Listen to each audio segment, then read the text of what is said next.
A long time ago, I was just really fascinated by the idea that you could take a really simple collection of rules and turn them into something really amazing. And I kind of grew up with the advent of computers, and digital technology was just becoming available. And as a child, I used to run down to the local computer store and use their computer, which was the only one around. And so I just found this idea of using code, of using computation as a way of expressing myself in a very different way than you might in other media. So I was really interested in the idea that a computer program could do more than you designed it to do, that it could surprise you, that it could delight you, and could give you a sense of wonder in some way. And at the same time, I was just very interested in the natural environment, in the idea of biodiversity, of ecosystems, of our relationship to all the plants and animals on the earth, and kind of sadly to see a lot of that in my lifetime disappearing. So really, I guess the core essence of my work and why I do it is because I'm interested in making a kind of electronic nature, a human-devised nature that captures something about the real nature that we live in, with the kind of express idea that maybe one day this new electronic nature is going to be something that we're stuck with because we've really destroyed or changed so much of the original nature that many of us have kind of grown up and really taken for granted. So yeah, in essence, that's been my kind of raison d'etre for using the computer, and I think the computer is a really amazing machine to be able to realise that idea in a way that other media would maybe inhibit or make very difficult. So that's why.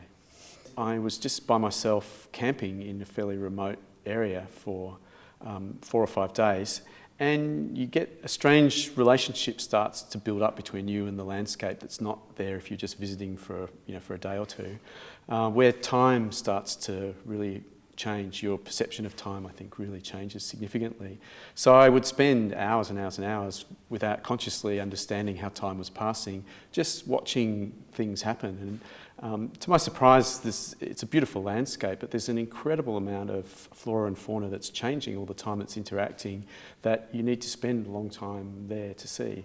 And so that really inspired this work. So I wanted to create an artificial world that had those characteristics where there were creatures that interacted, that were in some kind of ecosystem. Their behaviour would be surprising, would be unusual after a longer period of time, and a kind of a meditative, contemplative piece. But at the same time, something that was distinctively electronic and not necessarily directly reminiscent of a real natural place. So the work is an artificial ecosystem. It's got virtual creatures that move around a landscape. They can sense their environment, they can sense that there's food near them, that there are obstacles near them, that there are other creatures near them.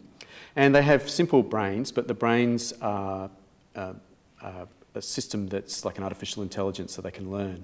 And what the adults learn, they pass on to their children. So over time, the system in theory, gets more complicated, gets more intelligent about how it behaves. So when the creatures are first born, they move around and they're just like babies. They'll knock their heads against the wall. If they're on food, they don't know to eat.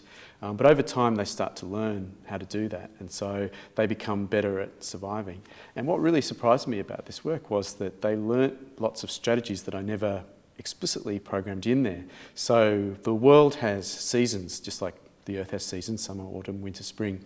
And in winter, food is scarce. So often they learn to hibernate in the winter and not to do anything and wait for the food to grow around them and then just go on a feeding frenzy which lasts all spring and summer and then go back into hibernation in winter. But what really makes the work interesting to me is that there's a connection between the electronic world and the human audience that is experiencing the work, in the sense that their movement and presence in the space is being monitored. And the longer that you stay in the space and look at the work, the more food grows in the area around where you're standing. So over a period of time, the creatures learn that by making interesting sound, they can keep you in the space for longer, increasing their supply of food, having more children, breeding, and so on. So the system develops this kind of symbiotic relationship. Even though the creatures have no knowledge in any sense of the human audience, they just simply learn that by making interesting sounds, they can keep people in the space and increase their food supply.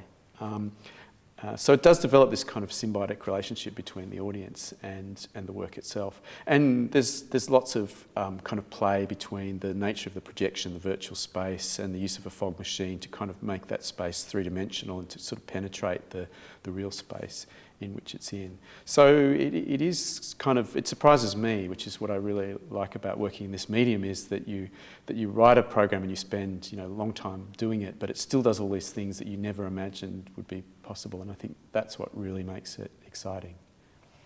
The one thing that I think is interesting is that there's something about it that reminds you of a natural system, and yet it is clearly artificial, and it's just in that space in between that I think is where the real interest of the work is for me, is that it's clearly of human creation, and yet it carries something about it that is not necessarily human, that is somehow more natural. And it's something that you don't normally expect from technology, because technology is always designed to solve a problem, to be a kind of engineering solution to something, to have a set function. And this work doesn't necessarily have a set function. It's kind of open-ended in terms of the interaction between people and the environment, which is not the normal thing that you expect from technology, which is again something that I hope people make a connection with, and maybe that opens their minds to the possibility that one day we could use technology in ways that we're not using it at the moment, not as a solution to a problem, but as a kind of a co-author or co-creator of or a medium of expression for our creative ideas.